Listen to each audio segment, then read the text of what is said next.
कृष्णा। मैं नीलम आप सभी का आपके अपने चैनल प्रभु भक्ति संगीत में हार्दिक स्वागत करती हूँ। भक्तजनों, आज माघ मास के शुक्ल पक्ष की त्रयोदशी तिथि है और आज दिन सोमवार का है। तो आज सोमवार के दिन हम सबसे पहले श्रवण करेंगे शिव जी की बड़ी ही सुंदर कथा का। एक बार भगवान शिव कैलाश पर्वत पर वेदों का रहस्य पार्वती जी को समझाने लगे। पार्वती जी बड़े ध्यान से सुन रही थी, लेकिन बीच बीच में अंगड़ाई लेने लगती और बहुत प्रयत्न करने पर भी माँ पार्वती अपने मन को एकाग्र न कर सकी। तो भगवान शिव क्रोध में आकर बोले, हे पार्वती, ये क्या हो रहा है? मैं तुम्हें इतना रहस्य समझा रहा हूँ और तुम अंगड़ाई ले रही हो। तुम में इतनी ही बुद्धि है जितनी किसी मछुआरे की इस मछली में होती है। तो तुम जाओ और किसी मछुआरे की स्त्री के रूप में जन्म लो। शिव जी के श्राप के कारण पार्वती इसी क्षण वहां से गायब हो गई और बाद में शिव जी को बहुत पछतावा हुआ कि मैंने यह क्या किया। जिसका इसने मेरे लिए आघात था, मैंने उसको आवेश में आकर त्याग दिया। भगवान शिव की मनोदशा उनके परम सेवक नंदी जी छुप नहीं सकी। तो नंदी जी सोचने लगे, स्वामी तो बहुत बेचैन है माता पार्वती के बिना। जब तक माता पार्वती नहीं लौटेंगे स्वामी को चैन नहीं पड़ेगा। उधर पार्वती माता मृत्युलोक में पहुंची और एक शिशु बालिका के रूप में पुनः वृक्ष के नीचे लेट गई। थोड़ी ही देर में पलवर काबिले के लोग वहां पर मछुआरे अपने सरदार के साथ वहां से गुजरे। उनकी नजर उस शिशु बालिका पर पड़ी। उनके सरदार ने बालिका को उठाया और उसे भगवान का प्रसाद समझ के अपने घर ले गए। उसने बालिका का नाम पार्वती रखा। जब वे थोड़ी बड़ी हुई तो वे अपने पिता के साथ मछली पकड़ने जाने लगी। बड़ी होकर उसे नाव चलाना भी सीख लिया। पार्वती अपूर्व सुंदर थी। उनके काबिले के कितने ही युवक उसके रूप की प्रशंसा करते थे। उनमें से कई तो पार्वती के साथ विवाह करने के इच्छुक थे, लेकिन पार्वती उनमें से किसी के साथ विवाह नहीं करना चाहती थी। उधर कैलाश पर्वत पर भगवान शिव को पार्वती का वियोग असहनीय लग रहा था। एक दिन उन्होंने अपने मन की व्यथा नंदी जी से कह डाली। उन्होंने कहा, नंदी, मैं रात दिन पार्वती के बिना बहुत बेचैन रहता हूँ और उस घड़ी को कोसता हूँ जब मैंने गुस्से में आकर पार्वती को श्राप दे दिया था। काश उस समय मैंने धैर्य से काम लिया होता। नंदी हाथ जोड़कर कहने लगे, स्वामी, तो फिर आप पृथ्वीलोक पर जाकर उन्हें वापस क्यों नहीं ले आते? भगवान शिव बोले, कैसे लाऊं नंदी? उसका विवाह तो किसी मछुआरे से होगा। शिव जी के मुंह से करहासी निकली। शिव जी के मन की व्यथा जानकर नंदी विचार करने लगा कि अब कोई ऐसा चिंतन करना चाहिए जिससे स्वामी को मछुआरा बनना पड़े। यह विचार करके नंदी एक बड़ी सी मछली का रूप धारण कर लेते हैं और उस तट की ओर चल पड़ते हैं जिधर वह परिवार काबिले मछुआरा रहता था। वहां पहुंचकर मछली बने नंदी ने मछुआरों के बीच आतंक फैला दिया। वह मछुआरे जब जल में अपनी दाल डालते तो मछली उनके जलों को काट देती और उनके जाल से काट के वो बाहर निकल जाती। मछली का आतंक जब बहुत बढ़ गया तो काबिले के मुखिया ने घोषणा कर दी कि जो आदमी इस मछली को पकड़ लेगा, इसके साथ मैं अपनी बेटी का विवाह करूंगा। अनेक युवक मछलियों को पकड़ने की कोशिश करते रहे, लेकिन वे असफल रहे। असहाय होकर मछुआरे सरदार से भगवान की शरण लेने को आ गए कि भगवान दया के सागर आप ही हैं कैलाशपति, हमें इस मछली से छुटकारा दिलाओ। मुखिया की बेटी ने भी शिवा की आराधना करते हुए कहा, हे सदाशिव, हे प्रलयकारी, हमारी सहायता करो। अब तो हमने तुम्हारा ही आसरा है, हे प्रभु भगवान शिव, और हमारी पुकार सुन लो। और शिव ने उनकी पुकार सुन ली और एक मछुआरे का भेष बनाकर मुखिया के पास पहुंच गए।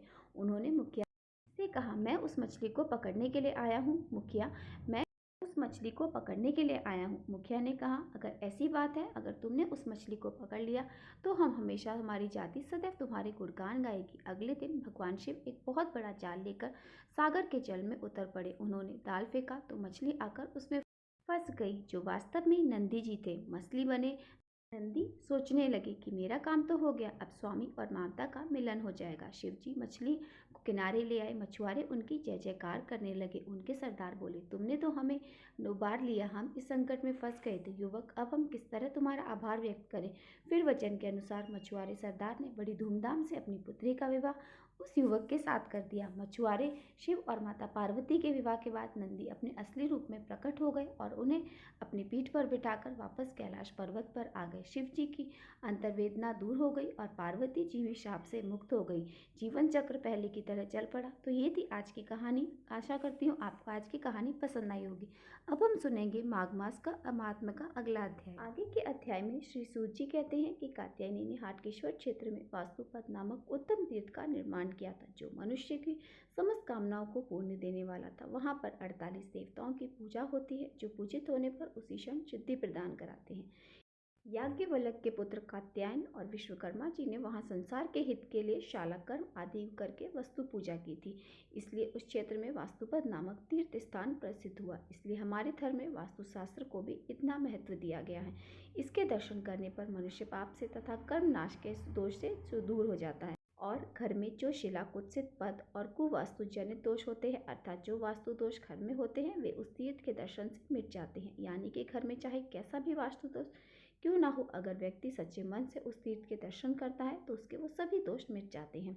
वैशाख शुक्ल तृतीया की रोहिणी नक्षत्र में महात्मा कात्यायन ने उस वास्तुपद की प्रतिष्ठा की थी। इसलिए वैसा समय आने पर जो भी मनुष्य उस विधि से वास्तुपद की पूजा करता है वह राजा होता है। शिल्प आदि की दृष्टि से दोषयुक्त और उपद्रवपूर्ण घर को पाकर भी मनुष्य यदि उस तीर्थ का सहयोग प्राप्त कर ले तो उसी दिन उसके घर में सुख शांति छा जाती है। यानी कि इन सभी तीर्थों में स्नान करने का या उनके दर्शन का जो महत्व बताया गया वह एक विशेष संयोग में, एक विशेष शुभ मुहूर्त में ही आपको करना चाहिए, तभी उसके फल की प्राप्ति होती है। श्री सूत जी कहते हैं, हे ब्रह्म ऋषियों, जिस समय सर्वलोक हितकारी राजा अजापल राज्य करते थे उस समय संपूर्ण व्याधियां उनके यहाँ बकरी के रूप में रहती थी। व्याधियों अर्थात बीमारियां उनके अपने अधीन सुरक्षित रखने के कारण ही वे अजाबल कहलाते थे और वे उन सभी बकरियों को रात में ले जाकर एक स्थान पर रख देते थे।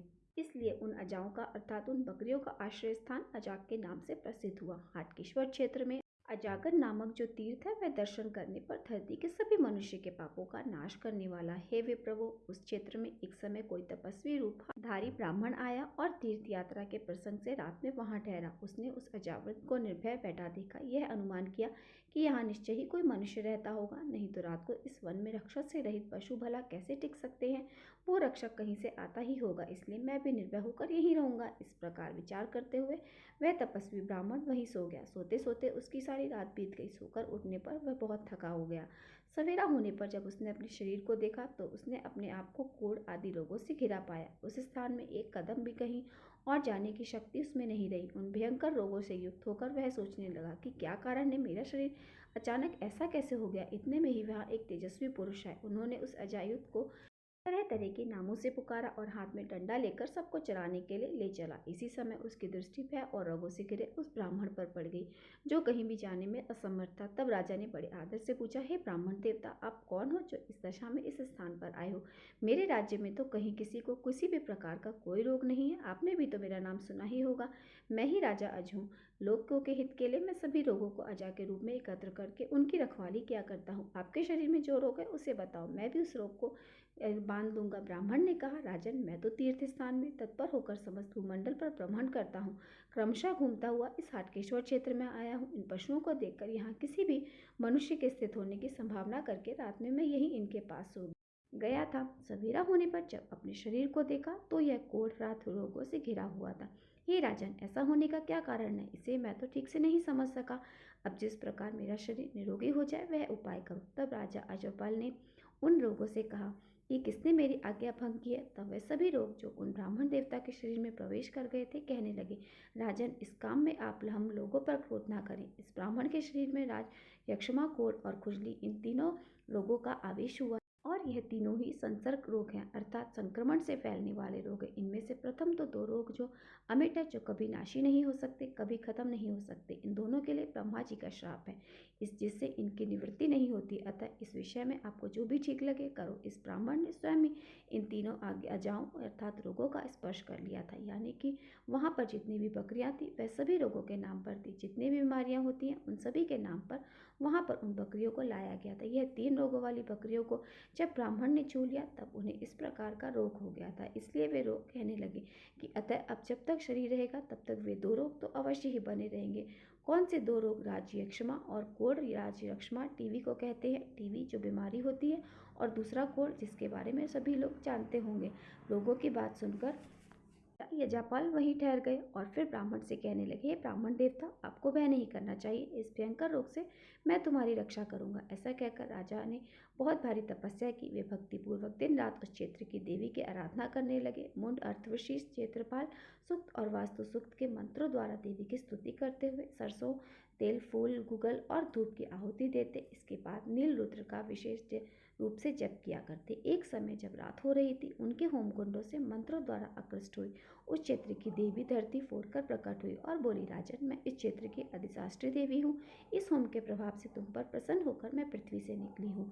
महाभाग्य, बताओ, मैं पूर्ण करूंगी तुम्हारी जो भी समस्या है। आप में से बहुत से लोग जानते होंगे कि हर क्षेत्र के देवी देवता होते हैं जिनकी पूजा बहुत विधि विधान से की जाती है। क्षेत्रपाल होते हैं वे वहाँ के ग्राम देवता होते हैं जिनका पूजन यदि हम करने से भूल जाएं, जिनमें किसी भी शुभ अवसर पर यदि हम उन्हें ना याद करें तो कहते हैं उस गांव पर, उस क्षेत्र पर बड़ी भारी संकट आ जाता है। अब वह संकट चाहे किसी भी रूप में आए क्यों ना आए, यह सारी प्रथाएं, ये सारे पूजन आपको गाँव में जरूर देखने को मिलते होंगे। अगर आप भी इस बारे में जानते होंगे तो जरूर बताएं। तो देवी की बात सुनकर राजा कहने लगे, आप सदा इसी स्थान पर निवास करो जिससे रोगों के संसर्ग जनित दोष इस भूमि से विदा हो जाए और यह ब्राह्मण देवता जैसे भी रोग मुक्त हो जाए वैसा उपाय कीजिए। तब क्षेत्र देवी बोली, राजन, इस स्थान को मैंने सभी व्याधियों के दोषों से रहित कर दिया, अर्थात सभी बीमारियों से मुक्त कर दिया।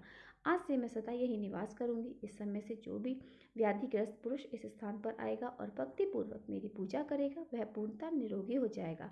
इसलिए आज ये ब्राह्मण आदर और भक्ति के साथ पवित्र और एकाग्रचित होकर मेरी पूजा करें। इस क्षेत्र में एक दूसरा प्रसिद्ध तीर्थ है चंद्रकूपी नाम का, उसमें एक ब्राह्मण देवता प्रतिदिन स्नान करें। वहाँ पूर्व काल में दक्ष के साप से क्षय रोग से ग्रस्त हुआ महात्मा चंद्रदेव ने अपने स्थान के लिए उस कूप का अर्थात उस कुएं का निर्माण, उस कुंड का निर्माण किया था। इसके सिवा यहाँ खंडशिला नाम से प्रसिद्ध एक देवी भी रहती है। वहीं सौभाग्य कूपी नामक तीर्थ है। उस कूप में स्नान करके यह खंडशिला देवी का दर्शन करें। पूर्व काल में कुष्ठ रोग से पीड़ित कामदेव ने अपने स्नान और कुष्ठ रोग के निवारण के लिए उस सौभाग्य कूपिका का निर्माण किया था। इसी प्रकार यहाँ आप रसकुंड भी है जिसमें रविवार के दिन स्नान करने से खुजली जैसे रोग दूर हो जाते हैं।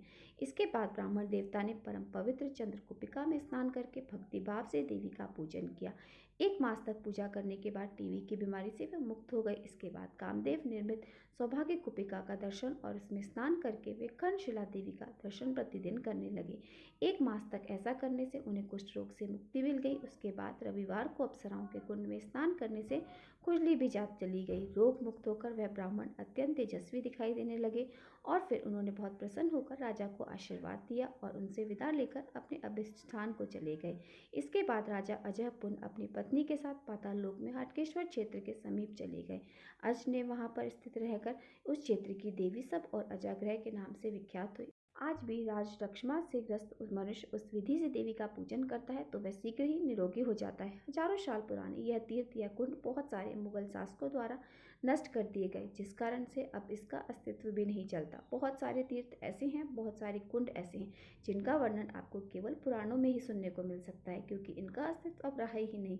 ऐसे ही कोई एक कुंड है जिसमें कामदेव ने स्नान करके अपने कुष्ठ रोग से मुक्ति पाई थी। ऐसा वर्णन मिलता है कि उत्तर प्रदेश के बलिया जिले में यह कुंड है। वहीं एक पोखरा है जिसे रानी का पोखरा के नाम से अब जाना जाता है।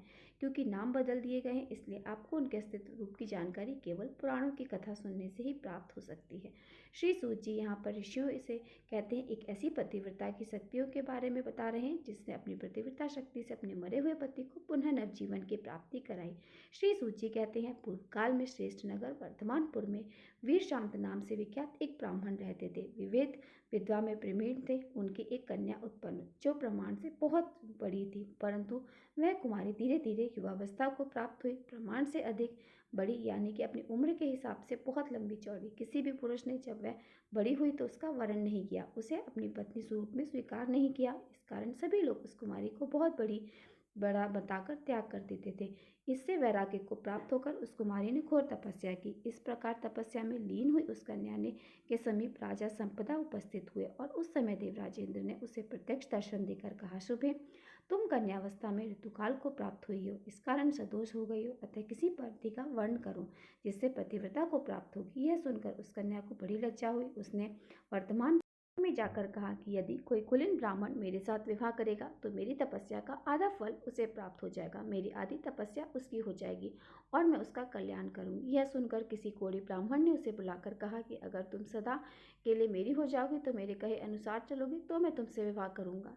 यह सुनकर कुमारी बोली, हे ब्राह्मण, तुम शास्त्रोक्त विधि से मेरा प्राणी ग्रहण करो, तुम्हारे प्रत्येक आज्ञा का पालन करूंगी। इसके बाद ब्राह्मण ने गृह सूत्रों सुस्तव विधि विधान से देवता अग्नि और गुरु के पास उस कुमारी का पानी ग्रहण किया, अर्थात उससे विवाह कर लिया। विवाह के बाद ब्राह्मणी अपने पति से बोली, नाथ आज्ञा दीजिए, इस समय मैं आपकी क्या सेवा करूं। तब वह ब्राह्मण कहने लगा, हे सुंदरी, मैं तुम्हारी सहायता से 6 तीर्थों में स्नान करना चाहता हूँ, अगर यह कार्य कर सकूं तब तो उस पवित्रता ने बहुत अच्छा कहकर अपने पति की आज्ञा शिरोधार्य की और पति के साथ बराबर बांस की एक मजबूत खाट बनाकर उस पर कोमल रुई से भरा हुआ बिछावन डाल दिया और हाथ जोड़कर कहने लगी, प्राणनाथ, इस पर बैठिए जिससे मैं आपको अपने सर पर उठाकर समस्त शुभ तीर्थों की यात्रा करा सकूं। तब कोढ़ी ब्राह्मण प्रसन्न होकर धरती से धीरे धीरे उठकर बांस के उस खटोले पर बैठ गया और वह उसे अपने सर पर उठाकर सभी तीर्थों में घूम घूम कर अपने पति को तीर्थ स्नान कराने लगी।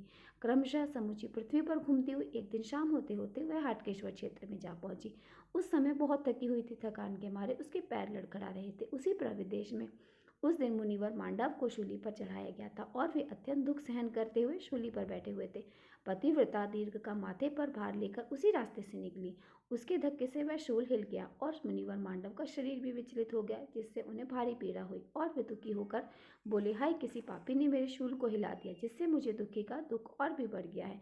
सुनकर ब्राह्मणी बोली, महाभाग्य, आपका स्पर्श हो गया मांडव, मुझे क्षमा कीजिए, मुझे आप दिखाई नहीं दिए। मांडव बोले, निष्ठुर, तुमने मुझ प्राणी को पीड़ा दी है, इसलिए तुम्हारा अभिष्ट पति सूर्य की किरणों का स्पर्श होते ही मेरे शाप से निश्चय ही अपने प्राणों को त्याग देगा।